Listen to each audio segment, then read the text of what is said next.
It's a pleasure to meet with you through the internet to study God's Word at this moment.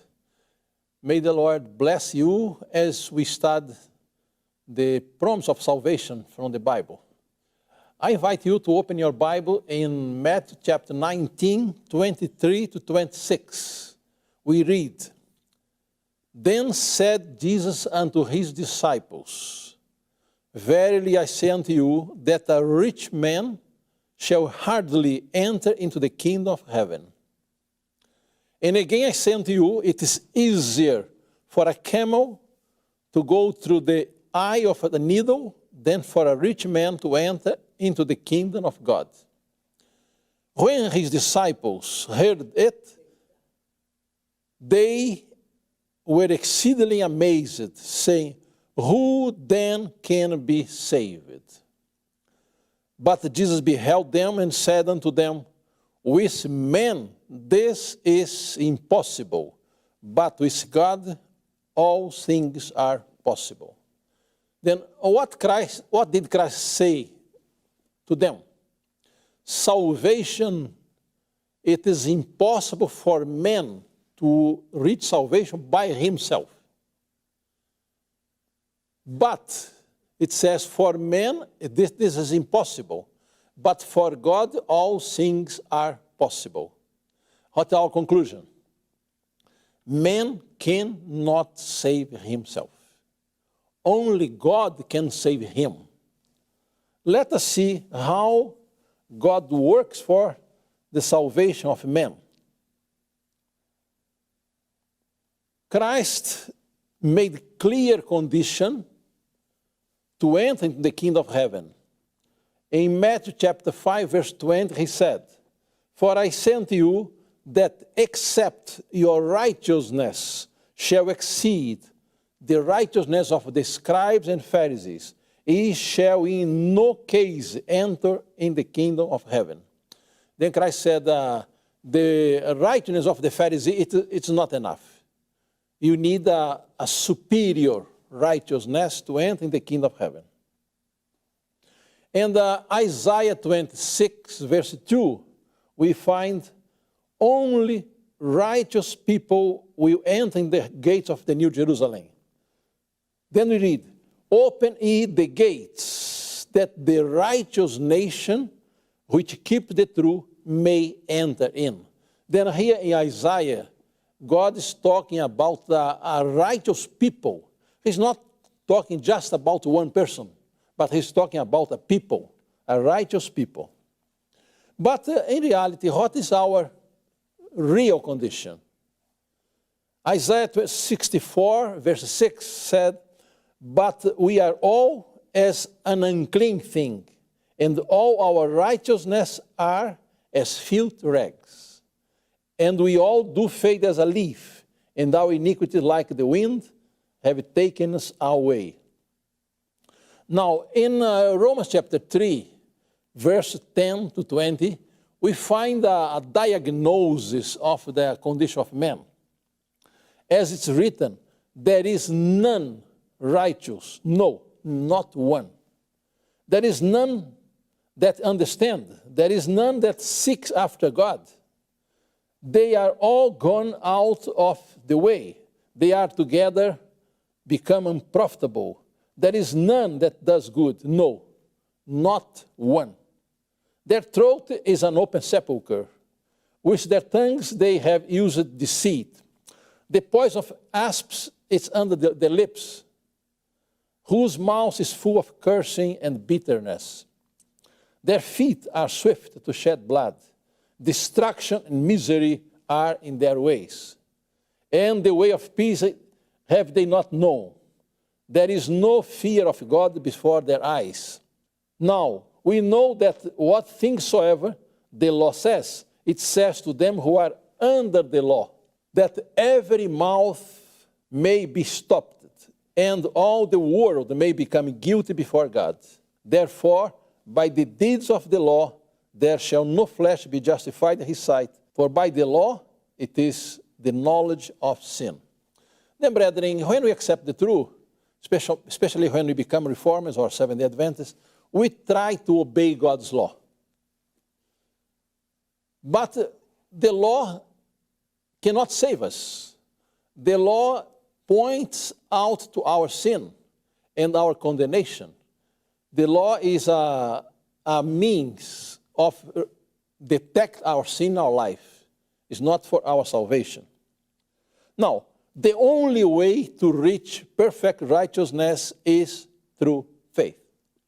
Let us continue reading Romans chapter 3 from verse 1 on. But now the righteousness of God without the law is manifested, being witnessed by the law and the prophets.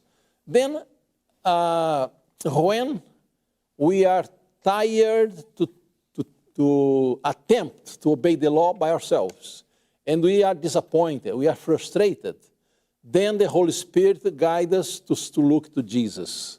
Then here the apostle used the expression, but now the righteousness of God without the law is manifest, being witnessed by the law and the prophets. Then when we look to Christ on Calvary, then he developed in his life a perfect righteousness. He developed a perfect character. And he paid for our sins on the cross. Then when we look to him, we receive by faith his perfect righteousness. Now we are declared righteous. And the law itself, the law gives testimony that we are righteous now. Because we receive righteousness from the one who is the author of the law. Then we are considered righteous. Now verse 22 says, even the righteousness of God, which is by faith of Jesus Christ, unto all and upon all that believe. Then why do we receive righteousness from Christ? Because we believe on him. Believing means we trust in his perfect righteousness. Then this righteousness is imputed to us. It's put in our account before God. For there is no difference. For all have sinned and come short of the glory of God. Now, verse 24 says, being justified freely by his grace through the redemption that is in Christ Jesus.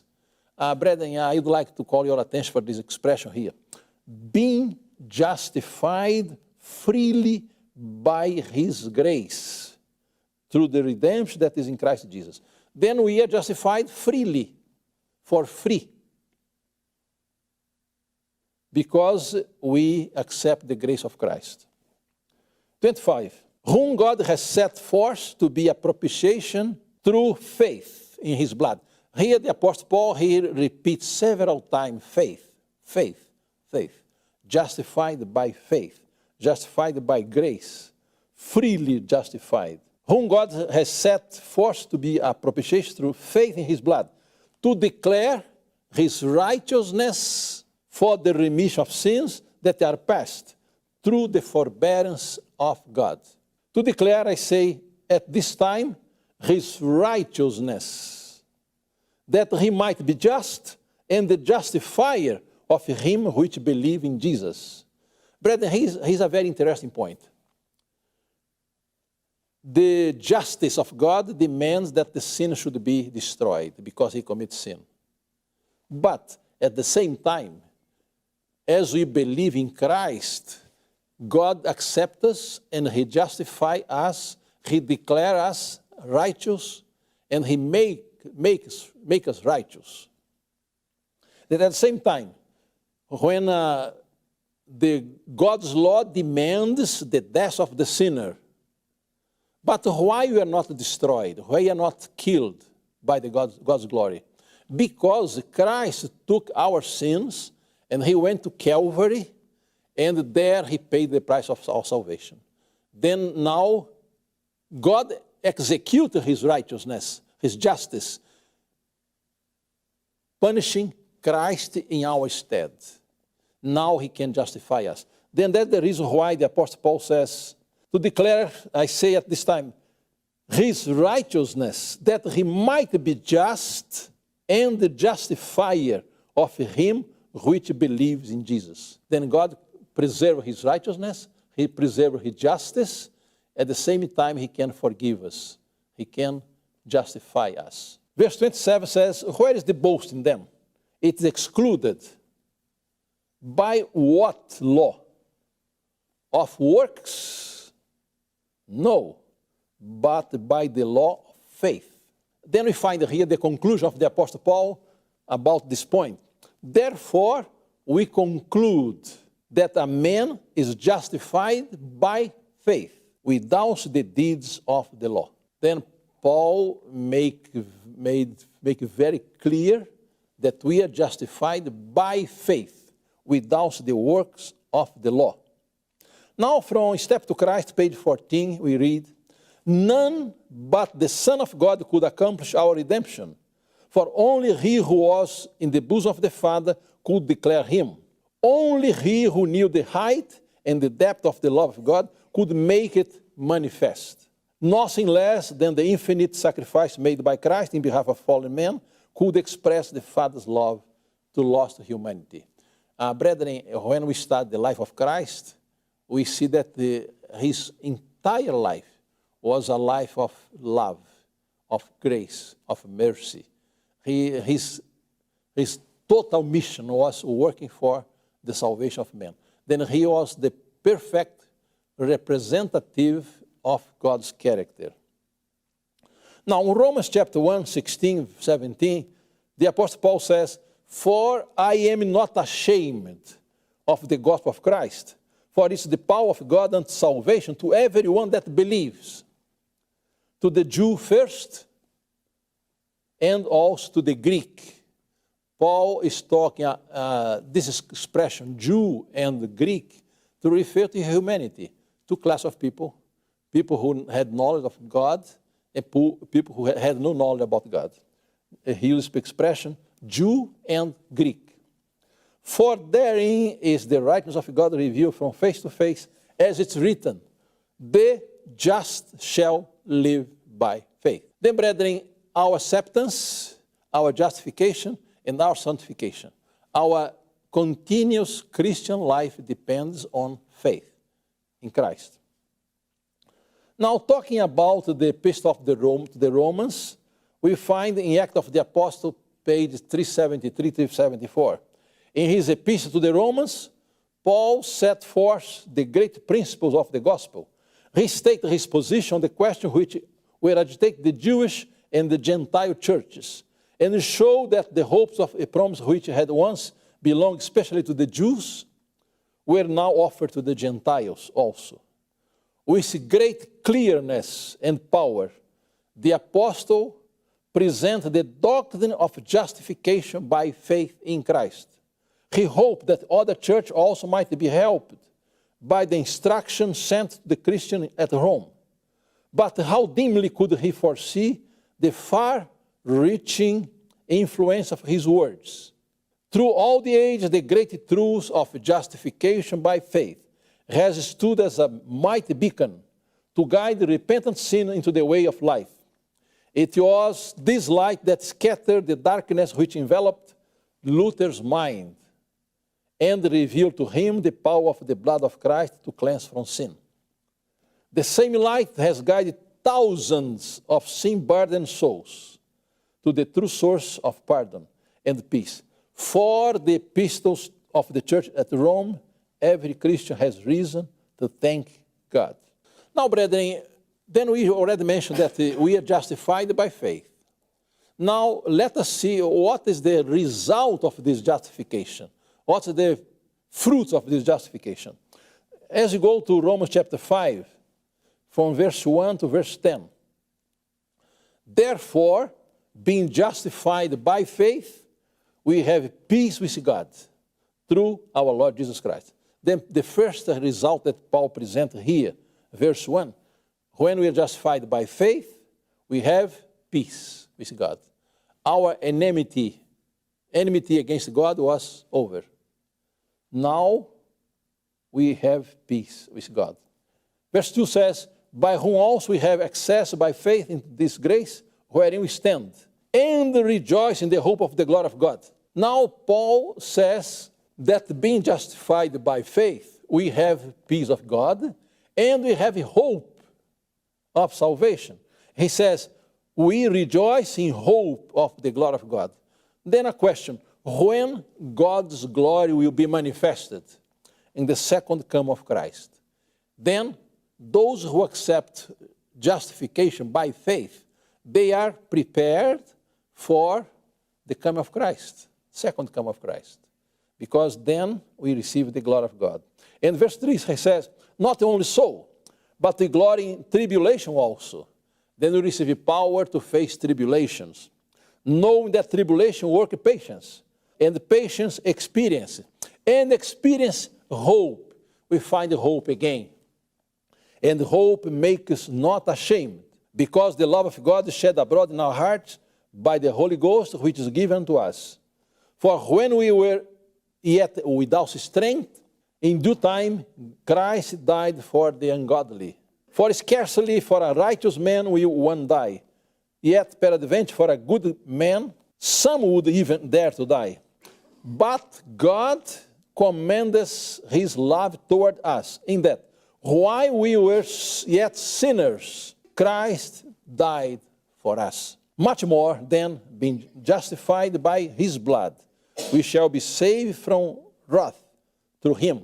For if, when we were enemies, we reconciled to God by the death of his Son, much more, being reconciled, we shall be saved by his life.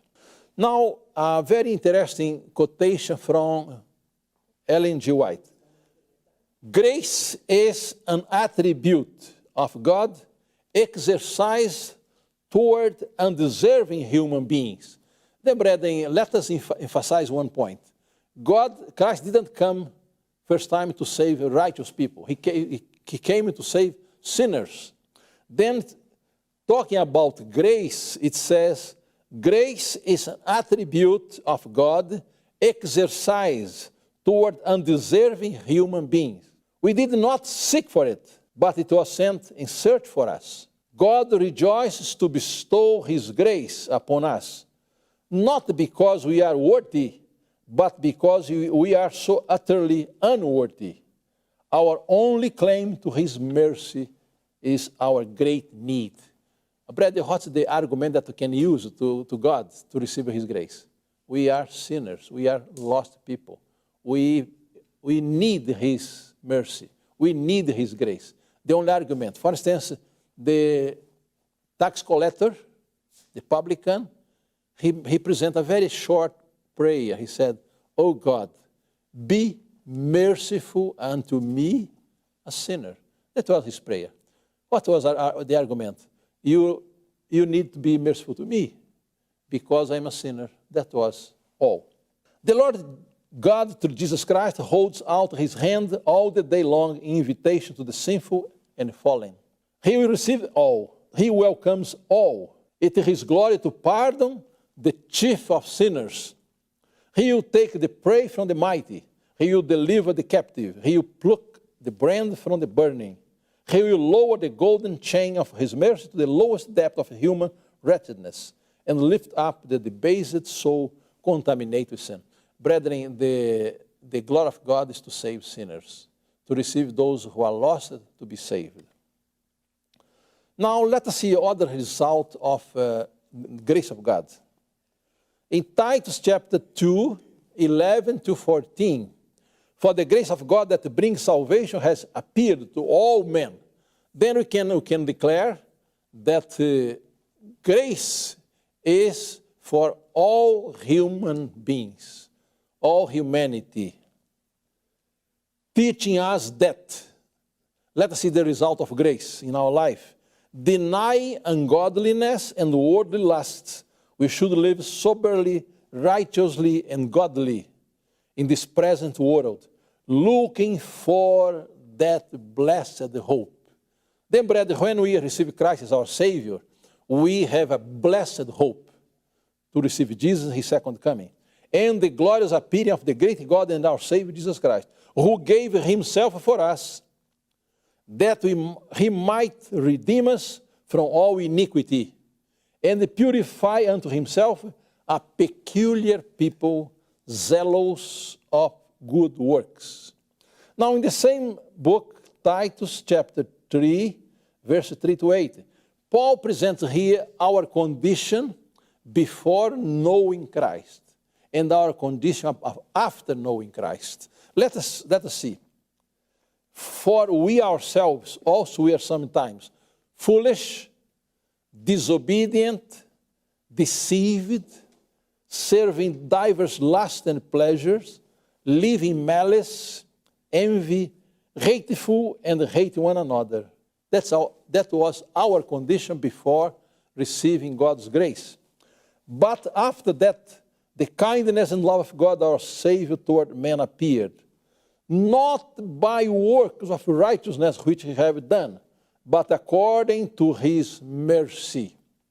He saved us by the washing of regeneration and renewing of the Holy Ghost, which he shed on us abundantly through Jesus Christ our Savior, that being justified by his grace, we should be made heirs according to the hope of eternal life. Then, brethren, here in Titus chapter 2, chapter 3, the Apostle Paul, he mentions several times hope, because we accept God's grace. We are justified by faith. Verse 8 says that this is a faithful thing, and these things I will that thou affirm constantly, that they which have believed in God might be careful to maintain good works. These things are good and profitable unto men. Now a question, or some questions. Do you feel that because you are a sinner, you cannot hope to receive a blessing from God? Do you understand the question? Do you feel that because you are a sinner, you cannot hope to receive a blessing from God? Remember that Christ came into the world to save sinners. Then we are sinners. Can we have hope? Sure, we can. We have nothing to recommend us to God. The plea that we may urge now and ever is our utterly helpless condition. Then again, which argument can I use to ask for God's forgiveness, for God's acceptance? It's my utterly lost condition, which makes his redeeming power a necessity. Renouncing all self-dependence, we may look to the cross of Calvary and say, in my hand no price I bring, simply to thy cross I cling. If you can't believe, all things are possible to him that believes. It is faith that connects us with heaven and brings us strength for coping with the powers of darkness. In Christ, God has provided means for subduing every evil trait and resisting every temptation, however strong. But many feel that they lack faith, and therefore they remain away from Christ. Let these souls, in their helpless unworthiness, cast themselves upon the mercy of their compassionate Savior. Look not to self, but to Christ. He who healed the sick and cast out demons when he walked among men is still the same mighty Redeemer. Then grasp his promises as leaves from the tree of life. Him that comes unto me, in no wise I will in no wise cast out. Brethren, here is a very wonderful promise. John 6:37, Christ says, him that comes to me, I will in no wise cast out. As you come to him, believe that he accepts you, because he has promised. You can never perish while you do this. Never. Now, brother, let's consider the experience of the thief on the cross. He was a lost sinner. He was a thief. He was condemned to the cross because of his sins. And he said to Jesus, "Oh Lord, remember me when you come into thy kingdom." And immediately Christ gave the answer, I will declare to you today that you will be with me in paradise. Why? That thief, the repentant sinner, he surrendered his life totally to Christ. He surrendered himself to Christ, and Christ promised to save him. Dear friend, this promise that we just read is for you individually and for me. If we recognize that we are a lost sinner and we have no possibility of becoming righteous by ourselves, then we can go to Christ. And John 3:16 says, God so loved the world that he gave his only begotten Son, that whoever believes on him should not perish, but have everlasting life. And in Revelation chapter 3, Christ said, I am at the door and knock. If someone hear my voice and open the door, I will enter in your house, and I will sup with him and he with me. Then, brethren, we have wonderful promises from God's word. Everyone who believes will be saved. The jailer in Philippi, he asked Paul and Silas, men, what shall I do to be saved? And they said, believe on the Lord Jesus Christ, and you'll be saved, you and your house. Then we have wonderful promise in the Bible that all those who recognize their lost and undeserving condition, they can go to Christ, and Christ says, everyone that will come to me, in no way I will cast him out. May the Lord help so that this can be our experience today and ever. Amen.